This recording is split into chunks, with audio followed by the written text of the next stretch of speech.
ఓం శాంతి. ETV life ఆధ్యాత్మిక channel ప్రేక్షకులకి స్వాగతం. మానస కార్యక్రమానికి సుస్వాగతం.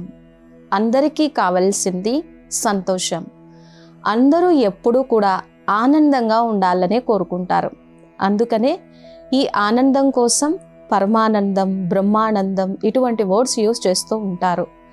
మరి ఈ ఆనందము అనేది ఒక ఆంతరంగికమైనటువంటి స్థితినా, అది మన లోపల ఉందా, లేదా ఆనందం అనేది బయట వస్తువుల్లో ఉందా, బయట సిచ్యువేషన్స్లో ఉందా? ఆనందం అనేది మన ఆంతరంగికమైనటువంటి ఒక గొప్ప అనుభూతియా, లేదా అది బయట పరిస్థితుల మీద ఆధారపడి ఉందా, బయట ఉన్నటువంటి వస్తువుల నుంచి, వ్యక్తుల నుంచి వచ్చేటువంటి స్థితియా అనేది ఇప్పుడు మనము చూద్దాము. ఎందుకంటే ఆనందం అంటాము, పరమానందం అంటాము, బ్రహ్మానందము అని అంటాము. అందుకనే కొంతమంది మహానాత్మలు కూడా వారి పేరు వెనుక చూడండి, స్వామి వివేకానంద అని ఉంటుంది. సో ఆనంద అనేటువంటి పేరు పెట్టుకుంటూ ఉంటారు. ఆనంద సాగరుడు, పరమాత్మని కూడా ఆనంద సాగరుడు, పరమానంద సాగరుడు అని అంటారు. ఆనందము చాలా అంటే చాలా గొప్పది. మనకి ఇంగ్లీష్లో కూడా 3 వర్డ్స్ ఉంటాయి. ఒకటి ప్లెజర్, 2 హ్యాపీనెస్, 3 బ్లెస్. ప్లెజర్ అంటే చాలా అల్పకాలికమైనటువంటిది. ఇప్పుడు నాకు స్వీట్ అంటే చాలా ఇష్టం. ఫస్ట్ స్వీట్ తింటున్నా, చాలా బాగుంది, చాలా బాగుందని తింటాను. రెండో స్వీట్ తినేటప్పుడు బాగుంది అని తింటా. మూడవది తినేటప్పుడు లోపల తేడా కలుగుతుంది. ఇక 4వ స్వీట్ తినేటప్పుడు నా వల్ల కాదనిపిస్తుంది. బలవంతంగా లోపలికి పెట్టామనుకోండి, స్వీట్ వద్దు వద్దు అని విరక్తి కూడా కలుగుతుంది. అంటే ఇక్కడ ఇది ప్లెజర్, చాలా తాత్కాలికమైనటువంటిది. సో ఇది చాలా తక్కువ సమయమే ఉంటుంది కదా. ఇప్పుడు నేను ఒక మంచి ఫోన్ కొన్నాను, అందరూ వచ్చి చాలా అంటే చాలా అప్రిషియేట్ చేశారు. దీనిలో ఫీచర్స్ బాగున్నాయి, అంతా బాగుంది అని చెప్పారు. ఇంకొకరు వచ్చి ఏం బాగుంది ఈ ఫోన్, ఇది ఒక ఫోన్, దీన్ని ఫోన్ అంటారా, చూడు నేను 10,000లోనే ఎంత మంచి ఫోన్ కొన్నాను అని అన్నారు. సో ఇక్కడ ఆనందము ఓకే, కానీ ఇది కూడా తాత్కాలికం, అల్పకాలికం. కొన్ని రోజులైన తర్వాత, లేదా కొన్ని సంవత్సరాలు అయిన తర్వాత, కొన్ని నెలలైన తర్వాత మార్కెట్లోకి ఇంకొక ఫోన్ వస్తే ఈ ఫోన్ బోర్ ఫీల్ అవుతూ ఉంటాము, పాతదైందంటాము. మహా అయితే 3-4 ఇయర్స్ యూజ్ చేస్తాము, అంతకంటే ఎక్కువ యూజ్ చేయం కదా. కాబట్టి ఇవన్నీ అల్పకాలికంగా పరిగణన చేయొచ్చు. మరి ఇక తర్వాత హ్యాపీనెస్, సంతోషం. మనకి మన జీవితంలో ఉన్నతి కలిగినప్పుడు, లేదా ఒక చక్కటి ప్రమోషన్ వచ్చినప్పుడు, ఒక మంచి ఉద్యోగంలో ఉన్నప్పుడు, కుటుంబంతో పిల్లలతో ఆరోగ్యంగా ఉన్నప్పుడు సంతోషంగా ఉంటాము. మరి ఈ బ్లిస్ఫుల్నెస్, ఆనందము, ఇది పరమానందం, ఇది దివ్యానందం, ఇది అలౌకిక ఆనందం, ఇది బ్రహ్మానందం అంటే వీటన్నింటికంటే ఏదో చాలా గొప్పది. ఇది వస్తువుల వలన కానీ, వైభవాల వలన కానీ కలిగేది కాదు. ఆనందము అనేది నా ఆంతరంగికమైనటువంటి స్థితి అనే రియలైజేషన్ రావాలి. ఆనందము అనేది నా ఆంతరంగికమైనటువంటి స్వభావము. ఎప్పుడూ ఆనందంగా, హర్షితముఖంగా ఉండటము ఇది నా స్వీయ గుణము అని తెలియాలి. అందుకనే మనము దేవతల యొక్క మందిరానికి వెళ్ళినప్పుడు, ఆలయానికి వెళ్ళినప్పుడు ఆ దేవత యొక్క స్వరూపము ఎంతో ఎంతో హర్షితముఖంగా, ఆనందంగా ఆ గర్భగుడిని ఆనంద నిలయము అని చెప్తారు. ఆ దేవతా స్వరూపం యొక్క హర్షితముఖమైనటువంటి వదనాన్ని చూసినప్పుడు మన మనస్సులో కూడా కొన్ని క్షణాల వరకు ఎంతో తెలియనటువంటి ఆనందం కలుగుతుంది. వాళ్ళు వాళ్ళ యొక్క వరదాని హస్తంతో అలా కూర్చొని నేనున్నాను అని చెప్పినప్పుడు మనలో భయాలు, సందేహాలు, సంశయాలు తొలగిపోయి చాలా అంటే చాలా ఆనందంగా ఉంటాము. కొంతమంది మునులు, మహర్షులు, సాధు సన్యాసులు వీటన్నింటినీ వదిలిపెట్టేసి ఎక్కడో కొండ గుహల్లోనూ, పర్వతాలలో కూర్చొని ఈశ్వరుని యొక్క స్మృతి చేస్తూ ఎంతో ఆనందానుభూతిని పొందుతూ ఉండేటువంటి వారిని కూడా మనం ఎంతో మందిని చూస్తూ ఉంటాము. కాబట్టి ఆనందము ఫస్ట్ నా ఆంతరంగికమైనటువంటి స్థితి అని నేను తెలుసుకున్నప్పుడు బయట పరిస్థితి ఏ విధంగా ఉన్నా నేను ఫస్ట్ డిస్టర్బ్ అవ్వను. లేకపోతే ఏమవుతానో నేను నా సంతోషాన్ని పోగొట్టుకుంటాను. ఆనందము నా ఆంతరంగికమైనటువంటి స్థితి స్వభావము అని నేను తెలుసుకోలేక రియలైజ్ అవ్వకపోయినప్పుడు నేను హ్యాపీనెస్ని ఎప్పుడూ కూడా పోస్ట్పోన్ చేసుకుంటాను, సంతోషంగా ఉండలేను కదా. ఇది జరిగినప్పుడు మాత్రమే నేను హ్యాపీగా ఉంటాను. కండిషనల్ అయిపోతుంది, అన్కండిషనల్గా ఉండలేము. లిమిటెడ్ అయిపోతుంది హ్యాపీనెస్, అన్లిమిటెడ్గా ఉండలేము. ఎవరో బాగా ప్రశంసించి మన మహిమ చేస్తూ ఉన్నప్పుడు చాలా సంతోషం కలుగుతుంది, నిందిస్తూ ఉన్నప్పుడు దుఃఖం కలుగుతూ ఉంటుంది. ఉద్యోగంలో ప్రమోషన్ల మీద ప్రమోషన్లు వచ్చినప్పుడు హ్యాపీగా ఉంటాము. ఎన్ని సంవత్సరాలు పనిచేసినా ప్రమోషనే రాకపోతే హ్యాపీగా ఉండలేము. కాకపోతే ఏమవుతుంది, కండిషనల్, ఏదో జరిగితే మాత్రమే నేను సంతోషంగా ఉండగలను అని సంతోషాన్ని పోస్ట్పోన్ చేసుకుంటూ ఉంటాం. కానీ ఎప్పుడైతే ఆనందము నాది, భగవంతుడు నాకు ఇచ్చినటువంటి గుణము, నేనున్నదే ఆనంద స్వరూపాన్ని అని ఎప్పుడైతే రియలైజ్ అవుతామో, పరిస్థితి ఎలా ఉన్నప్పటికీ కూడా మనస్సు కూల్గా, కామ్గా, రిలాక్స్గా చేసుకొని దాన్ని ఎదుర్కొని నిలబడగలిగి ఒక కరెక్ట్ రెస్పాన్స్ని మనం ఇవ్వగలము. లేకపోతే డిస్టర్బ్ అయిపోతూ ఉంటాము కదా. కాబట్టి ఆనందము నాది. 2 కప్స్ ఉన్నాయి మన ముందు. ఒక కప్పు ఖాళీగా ఉంది, ఒక కప్పు నిండుగా ఉంది. మనం ఏ కప్పు కావాలి ఇక్కడ పోల్చుకుందాం మనస్సుని. ఖాళీ కప్ప లేకపోతే నిండుగా ఉన్నటువంటిదా? మన మనస్సు కూడా ఎప్పుడూ ఆనందంతో, సంతోషంతో, పరమాత్మ స్మృతితో ఎప్పుడూ నిండుగా ఉంటే అది ఆనందం. నిండుగా ఉండాలి. లేకపోతే ఖాళీగా ఉందనుకోండి, and empty man's mind is devil's workshop అని అంటారు కదా. Empty vessels make so much noise కదా. ఖాళీగా ఉంటే ఎప్పుడు అది కావాలి, ఇది కావాలి, అది అలా జరగాలి, ఇది ఇలా జరగాలి, నేను ఇంత సంపాదించాలి, ఇంతమంది రావాలి, ఇన్ని కోట్లు ఉండాలి అని ఈ ఖాళీ పాత్ర లేదా ఖాళీ కప్పు ఎప్పుడూ ఏదో ఒక శబ్దం చేస్తూ ఉంటుంది. దేనికో ఒకదానికి ప్రాకులాడుతూ ఉంటుంది. ఏదో ఒకదాన్ని పొందాలి అని పరిగెడుతూనే ఉంటుంది, భ్రమిస్తూనే ఉంటుంది. కాబట్టి మన మనస్సుని కూడా మనం ఎప్పుడూ ఎలాగ పెట్టుకోవాలి, నిండుగా పెట్టుకోవాలి. మంచి ఆలోచనలతో నిండుగా పెట్టుకోవాలి. అందరి పట్ల శుభభావన, శుభకామనలతో ముందుగా మంచిగా నిండుగా పెట్టుకోవాలి. ఆనందం ఎప్పుడూ సంతోషంగా, అపారమైన సంతోషంలో, ఏ రకమైనటువంటి పరిస్థితుల యొక్క తుఫానులు చూసి గాబరా పడకుండా ఆనందంగా, నిండుగా, పరిపూర్ణంగా ఉండాలి. నిండుగా ఉన్నటువంటి కొండ తొణకదు అన్నట్టు ఎప్పుడైతే మనము ఆ నిండుగా పరిపూర్ణంగా ఉంటామో అప్పుడు మనము సంతోషంగా ఉంటాం. లేకపోతే బయట పరిస్థితి ఇలా ఉంది, సో ఇది పరిస్థితి కోసం ఆలోచిస్తూ ఈ పరిస్థితి ఎప్పుడైతే సరిగా అవుతుందో అప్పుడే నేను సంతోషంగా ఉంటాను అని సంతోషాన్ని పోస్ట్పోన్ చేస్తాము. మన స్వీయ స్వభావ సంస్కారాన్ని తెలుసుకోలేకపోవడం వలన. మరి ఈ ఆనందం ఎలా కలుగుతుంది? మనం ఆనందంగా ఎప్పుడు ఉండగలము? ఆనంద సాగరుడు పరమాత్మ నా తండ్రి అని ఎప్పుడు తెలుసుకోగలము? దీనికి ఆత్మవిద్య తెలుసుకోవాల్సిందే. నేను శరీరము అనుకున్నంత కాలము ఏదో ఒక ఆకర్షణ ఉంటుంది, ఏదో ఒక ఆశ ఉంటుంది, ఎన్నో కోరికలు ఉంటూ ఉంటాయి. ఇంద్రియాల వైపుకు మనస్సు పరిగెడుతూనే ఉంటుంది కదా.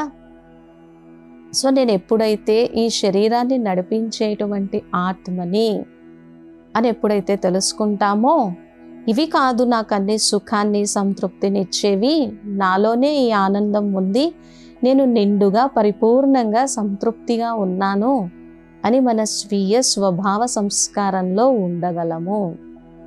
మన మనస్సుని నిండుగా పెట్టుకోగలము.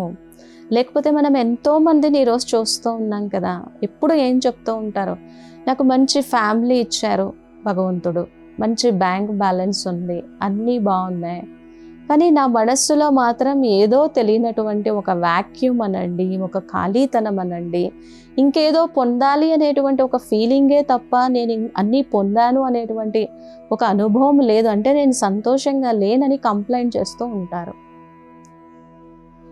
అందుకనే మనకి ఇక్కడ తెలుసుకోవాల్సింది ఏంటి అని అంటే, ఫస్ట్ మనం ఉదయాన్నే లేస్తూనే మన సబ్కాన్షియస్ మైండ్లో ఈ ప్రోగ్రామింగ్ బాగా ఫిక్స్ చేసుకోవాలి. నేనున్నదే ఆనంద స్వరూపాన్ని. నేను ఎప్పుడూ ఆనందంగా ఉండాలి. ఆనందంగా happy blissful state of mind స్థితిలోనే నేను అన్నింటినీ సాధించాలి.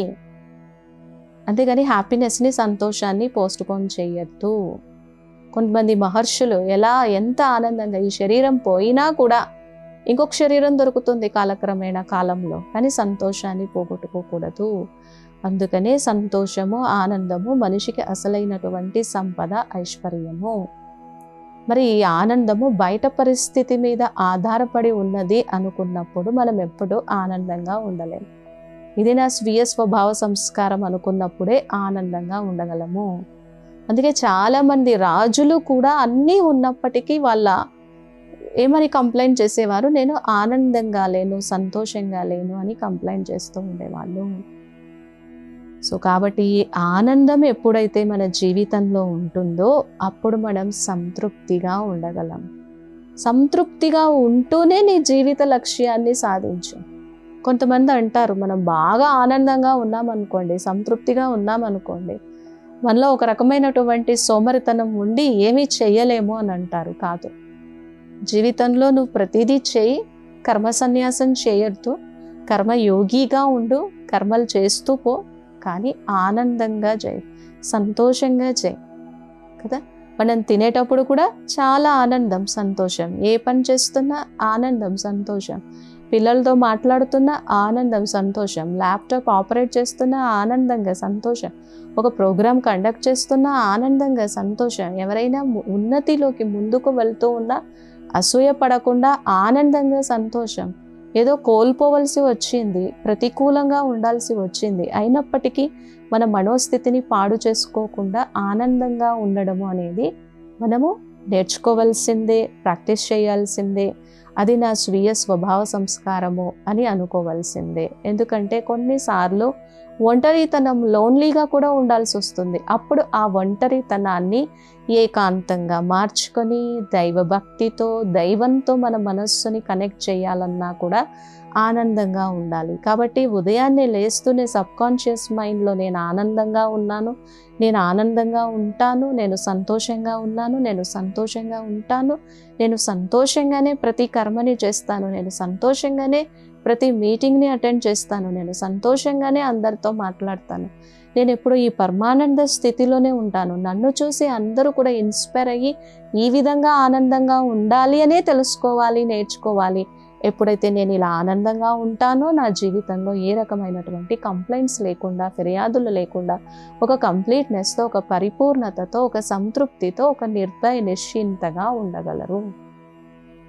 ఈ విషయాన్ని నేను బాగా అర్థం చేసుకోవాలి.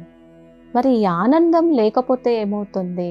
కంపేర్ చేసుకుంటాం, కాంపిటీషన్లోకి వెళ్తాం, ఇతరుల యొక్క ఉన్నతిని చూసి, సంతోషాన్ని చూసి, ఐశ్వర్యాన్ని చూసి ఓర్వలేక అసూయ పడుతూ వాళ్ళు ముందుకు వెళ్తూ ఉంటే కింద పడేయాలి, లాగి పడేయాలి అనేటువంటి ఆలోచనలు మనస్సులోకి వచ్చేసి మన మనస్సే మనకి నెగిటివ్ అయిపోతూ ఉంటుంది. అందుకనే భగవంతుణ్ణి కూడా పరమానంద సాగరుడు అని అంటారు.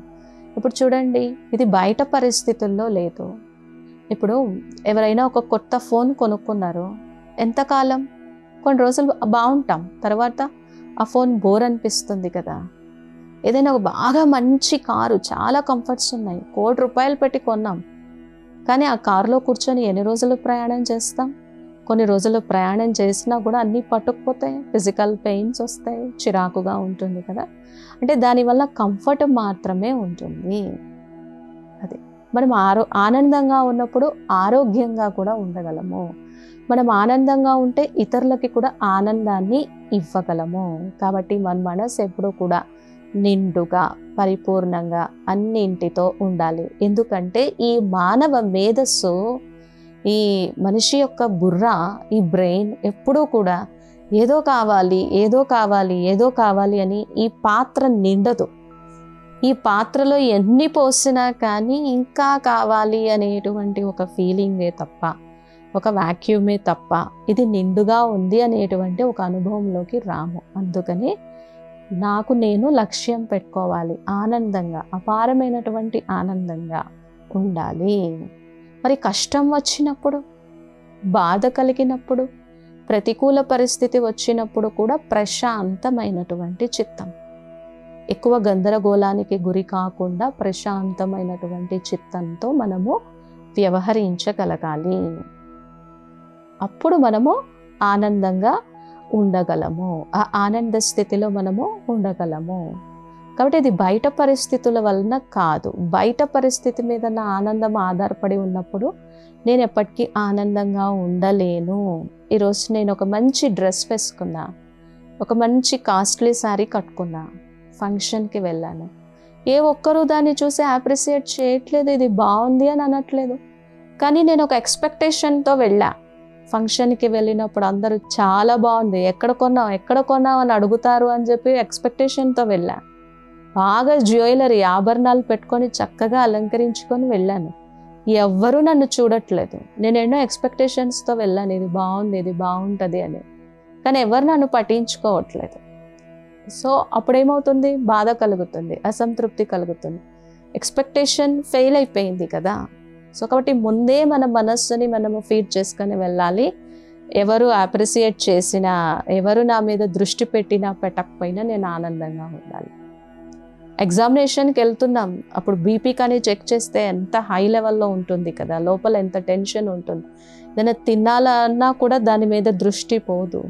సో అప్పుడు కూడా ఏంటి, happy state of mind, peaceful state of mind, భారం ఏదైతే ఉందో అది భగవంతుడికి అర్పణ చేసి సమర్పించి ముందుకు వెళ్ళి కార్యోన్ముఖుడిగా అయి చేసేటువంటి స్థితికి ఆనందము. మరి ఈ ఆనందం, బ్రహ్మానందం, పరమానందం అది పరమాత్మ స్మృతిలో ఉన్నప్పుడే కలుగుతుంది.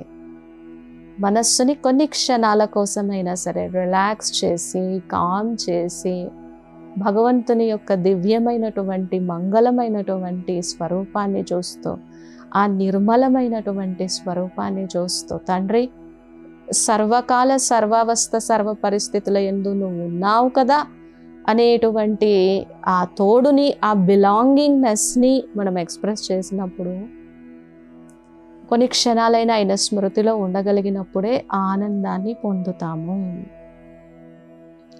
ఆ ఆనందాన్ని పొందాలి అనంటే, ఆ అలౌకిక పరమానందాన్ని పొందాలి అనంటే ఆయన సాన్నిధ్యంలోనే, ఆయన సన్ముఖంలోనే కలుగుతుంది. ఎందుకంటే ఆయన పరమానంద సాగరుడు. ఆయన దగ్గరికి వెళ్తే దుఃఖం ఉండదు, ఆయన దగ్గరికి వెళ్తే నిరాశ ఉండదు, ఆయన దగ్గరికి వెళ్తే ఒక తేలికమైనటువంటి మనస్సు అనుభవం చేసుకోగలము. కాబట్టి ఇది పరమానందము, ఇది నా ఆంతరంగికమైనటువంటి స్థితి, ఇది నా గుణాల ద్వారా, శక్తుల ద్వారా కలుగుతుంది. మరి ఇంకా శాస్త్రం ఎలా చెప్తుంది ఆనందం కోసం? నా కర్మణ నా ప్రజయ ధనేన త్యాగేనైక అమృతత్వ మానసః. నా కర్మణ నా ప్రజయ ధనేన త్యాగేనైక అమృతత్వ మానసః. నీవు చేసేటువంటి కర్మల వలన నీకు భాగ్యం కలుగుతుంది. కర్మలు చేస్తూనే ఉంటావు, వాటి వలన నువ్వేం ఆనందాన్ని పొందలేవు. నా ప్రజయ, సంస్కృతంలో ప్రజలు అంటే సంతానం, పిల్లలు. పిల్లలకి ఎంత ఇచ్చినా కానీ ఇంకా అక్కడ ఉన్నటువంటి ప్లాట్ ఇవ్వండి, ఇంకా అక్కడ ఉన్నటువంటి స్థలం ఇవ్వండి, ఇంకా అక్కడ ఉన్నటువంటివి ఇవ్వండి అని చెప్తూ ఉంటారు. కాబట్టి నేను సంతృప్తిగా ఉన్నాను, నాకు ఇక చాలు అనేది రాదు. కాబట్టి నీ సంతానం వలన కూడా నీకు ఈ సంతృప్తి, ఆనందం కలగకపోవచ్చు. ధనం వల్ల కలగదు, అందరికీ తెలుసు. ఈరోజు ఎన్ని కోట్లు ఉన్నాయో అన్ని రోగాలు ఉన్నాయి, వాళ్ళ దగ్గర అంత అసంతృప్తి ఉంది, అలా బాధపడేటువంటి వాడు కూడా ఉన్నారు. మరి ఎలా కలుగుతుంది? త్యాగేనైక అమృతత్వ మానుషః. త్యాగము ద్వారా మాత్రమే, తపస్సు ద్వారా మాత్రమే, ధ్యానము ద్వారా మాత్రమే నేను నాది అనేటువంటి భావనని వదిలిపెట్టి ముందుకు వెళ్ళగలిగినప్పుడు మాత్రమే కలుగుతుంది. నా కర్మణ నా ప్రజయ ధనేన త్యాగేనైక అమృతత్వ మానసః. ఈ త్యాగము కూడా స్థూలమైనది ఉంది, సూక్ష్మమైనటువంటి త్యాగము కూడా ఉంది. సో ఈ త్యాగముతోనే భాగ్యము తయారవుతుంది. అందుకనే మనకి శాస్త్రాలలో కూడా దదీచి లాంటి మహాముని, మహర్షి, దేవతల కోసము అన్నింటినీ, ఎముకల్ని సైతం కూడా స్వాహ చేసి, అర్పణ చేసి ఎంతో ఆనందాన్ని పొందినట్లుగా చూపిస్తారు. కదా. ఈ విధంగా ఆనందము లేదా పరమానందము అనేది నా దివ్యమైనటువంటి అలౌకిక స్థితి అయినప్పుడు నేను సుఖంలోనూ దుఃఖంలోనూ, లాభం కలిగిన నష్టం కలిగిన, జయంలోనూ అపజయంలోనూ నేను సమానమైనటువంటి స్థితిని పొందగలను. సమత్వం యోగ ఉచ్యతే. సో ఎక్కడ ఆనందం ఉంటుందో అక్కడ సంతృప్తి ఉంటుంది, అక్కడ నిర్భయత ఉంటుంది, అక్కడ నిశ్చింత ఉంటుంది, అక్కడ త్యాగం ఉంటుంది, అక్కడ తపస్సు ఉంటుంది, అక్కడ అన్నీ ఉంటాయి. ఎవరు వచ్చినా ఒక మంచి సద్భావనతో మనము చూడగలము. కాబట్టి మనకి కావాల్సింది ఏంటి? ఆనందం. ఇది పాకులాడితే వచ్చేది కాదు, పరిగెడితే వచ్చేది కాదు, మనసు భ్రమిస్తే వచ్చేది కాదు. ఇది నాలో ఉంది, ఇది నా స్వీయ స్థితి, ఇది నాది. కాబట్టి నేను ఏదైనా ఒక వస్తువు కొన్నా ఆనందంగా ఉండగలుగుతున్నాను, ఏదైనా ధనాన్ని సంపాదించినా ఆనందంగా ఉండగలుగుతున్నాను, నా పిల్లల యొక్క ఉన్నతిని చూసినా నేను ఆనందంగా ఉండగలుగుతూ ఉన్నాను. అల్పకాలికమైన వాటిని పొందినప్పుడు అదొక ప్లీజింగ్ నేచర్ అని మాత్రమే నేను అర్థం చేసుకోగలుగుతూ ఉన్నాను. కాబట్టి ఇది నాలో ఉంది కాబట్టే బయట నుంచి అది కలిగినప్పుడు, దాన్ని చూసినప్పుడు నేను ఆనందపడుతూ ఉన్నాను. అది నాలో లేకపోతే ఎన్ని వైభవాలు వచ్చినా, ఎంత సంపద వచ్చినా, ఎంత ఐశ్వర్యం వచ్చినా నేను ఆనందంగా ఉండలేను కదా. కాబట్టి ఆనందము అనేది నా స్వీయ స్వభావము, ఆనందము అనేది నా స్వీయ సంస్కారము, ఆనందము అనేది నాది, ఇది దైవీ గుణము, ఇది పరమాత్మ నాకు ఇచ్చినటువంటి ప్రాప్తి. నా మనస్సు ఎప్పుడూ కూడా ఏం జరిగినా ఈ ఆనందము, సంతోషము, సంతృప్తి అనేటువంటి ఖజానాతో నిండుగానే ఉండాలి. అప్పుడే కావాలి కావాలి కావాలి కావాలి అనేటువంటిది తగ్గిపోతుంది, కోరికలు తగ్గుతాయి, ఆశా వ్యామోహం తగ్గుతుంది. అప్పుడే మనము ఆనందంగా ఉండగలము. చివరికి నా కర్మణ నా ప్రేచయ ధనేన త్యాగేనైక అమృతత్వ మానశః. త్యాగము ద్వారా ఈ ఆనందాన్ని నేను పొందగలను. ప్రతిరోజు ఉదయం లేచినప్పుడు నా సబ్కాన్షియస్ మైండ్కి ఫీడింగ్ ఇవ్వాలి. ఆనందం నాది, నేను ఎప్పుడు సంతోషంతోనే వ్యవహరించాలి. దుఃఖం అనేది ఉండకూడదు, దుఃఖం అనేది ఇవ్వకూడదు. అలాగే రాత్రి నిద్రపోయే ముందు కూడా ఆనంద సాగరుడైనటువంటి పరమాత్మ యొక్క దివ్య దర్శనం చేసుకొని, లోపతాపాలన్నింటినీ ఆయనకి చెప్పుకొని, రోజంతటిని పరిశీలన చేసుకొని ఆనందంగానే హాయిగానే నిద్రపోతే అది కూడా యోగ నిద్ర అవుతుంది. కాబట్టి ఈ ఆనందము పరమాత్మ నాకు ఇచ్చినటువంటి ప్రాప్తి.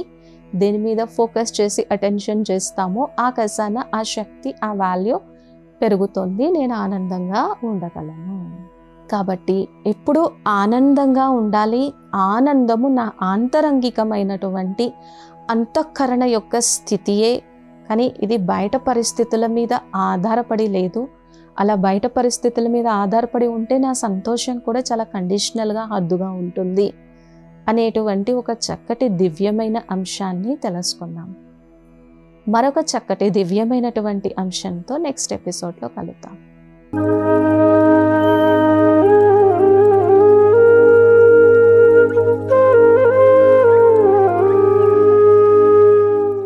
ఈ కార్యక్రమాన్ని తిరిగి చూడాలనుకుంటే www.youtube.com/ETV Life Spiritual లో చూడవచ్చు.